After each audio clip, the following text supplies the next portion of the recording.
এই পৃথিবীর সবচেয়ে ছোট এবং আপাতদৃষ্টিতে দুর্বলতম সৃষ্টিগুলোর একটি হলো পিঁপড়া।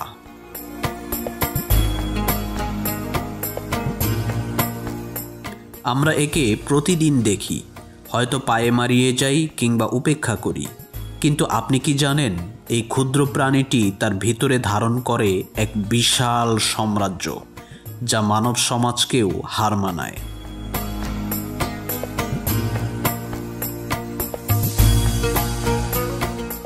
আজ আমরা সেই ক্ষুদ্র পিঁপড়াকে নিয়ে এমন এক গবেষণামূলক সফরে যাব, যেখানে আমাদের যাত্রাপথ হবে পবিত্র কোরআনের বাণী, মহানবী সাল্লাল্লাহু আলাইহি ওয়াসাল্লামের হাদিস এবং আধুনিক বিজ্ঞানের ল্যাবরেটরি।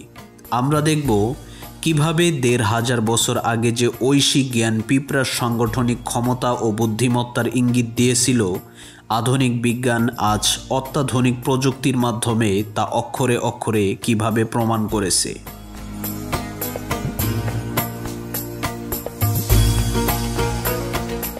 পিঁপড়াকে ঘিরে সবচেয়ে বড় অলৌকিকত্বটি নিহিত আছে পবিত্র কোরআনের ২৭তম সূরায়, যার নামই হল সূরা আন-নামল, অর্থাৎ পিঁপড়া।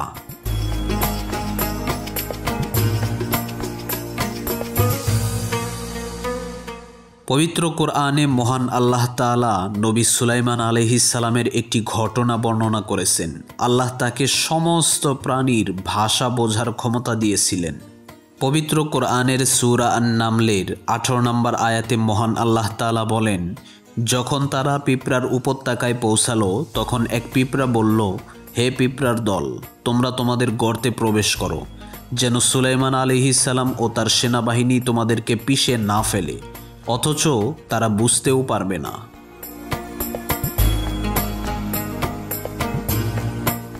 আয়াতটি স্পষ্ট বলেছে, পিঁপড়াটি তার কলোনির সদস্যদের উদ্দেশ্যে কথা বলছিল এবং তাদেরকে সতর্ক করছিল।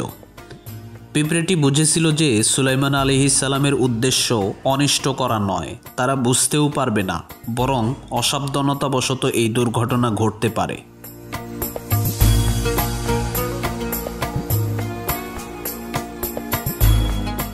এখন প্রশ্ন হচ্ছে, ১৫০০ বছর আগে কোরআন কিভাবে এত সুনির্দিষ্টভাবে পিঁপড়ার যোগাযোগ ব্যবস্থা এবং সামাজিক কাঠামোর ইঙ্গিত দিল?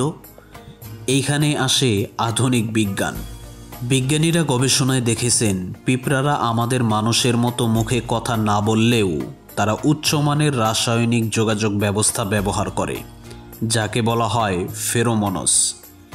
একটি পিঁপড়া যখন বিপদ দেখে, সে তাৎক্ষণিক একটি বিশেষ ফেরোমন নিঃসরণ করে, যা বাতাসে ভেসে দ্রুত অন্য পিঁপড়াদের কাছে সেই সতর্কবার্তা পৌঁছে দেয়।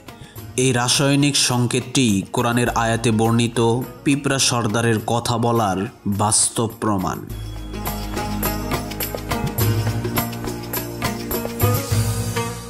এই ক্ষুদ্র প্রাণীটি একটি সুপার অর্গানিজম বা মহাজীবন্তক একক এর অংশ। তারা এমনভাবে কলোনি তৈরি করে যেখানে তাপমাত্রার নিয়ন্ত্রণ, আর্দ্রতা এবং ভেন্টিলেশনের ব্যবস্থা থাকে, যা আধুনিক সিভিল ইঞ্জিনিয়ারিংকেও অবাক করে দেয়। তাদের কলোনির কাঠামো নিউ ইয়র্ক সিটির মানচিত্রের মতো জটিল হতে পারে।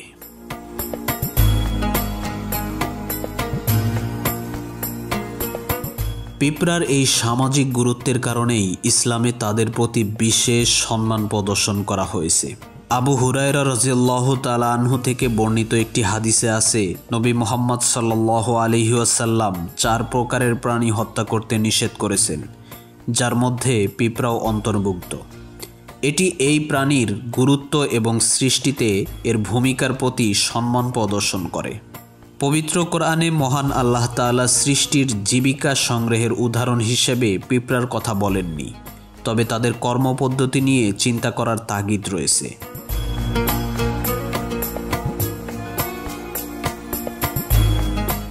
পিঁপড়ারা পাতা কেটে এনে সরাসরি খায় না, তারা সেই পাতা ব্যবহার করে এক ধরনের ছত্রাক বা ফাঙ্গাস চাষ করে।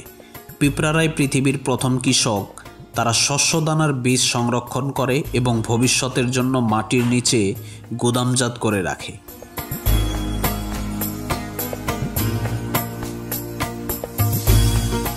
এখন প্রশ্ন হচ্ছে কিভাবে একটি ক্ষুদ্র মস্তিষ্ক এত জটিল খাদ্য সংরক্ষণ এবং কৃষি পদ্ধতি পরিচালনা করে।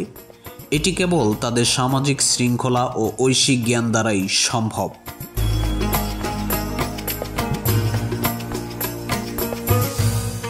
আমরা দেখলাম সামান্য একটি পিঁপড়াকে নিয়ে কোরআন হাদিস ও আধুনিক বিজ্ঞানের গবেষণা কিভাবে একই বিন্দুতে এসে মিলিত হয়ে গেছে। কোরআনের একটি মাত্র আয়াতে পিঁপড়ার যে সতর্কতামূলক ভাষা, সাংগঠনিক বুদ্ধি এবং সামাজিক শৃঙ্খলার ইঙ্গিত দেওয়া হয়েছিল, আজকের বিজ্ঞান বছরের পর বছর গবেষণার পর তা নিশ্চিত করেছে এটি কেবল পিঁপড়ার বিস্ময় নয়, বরং ঐশী জ্ঞানের সত্যতা প্রমাণের একটি নীরব সাক্ষী।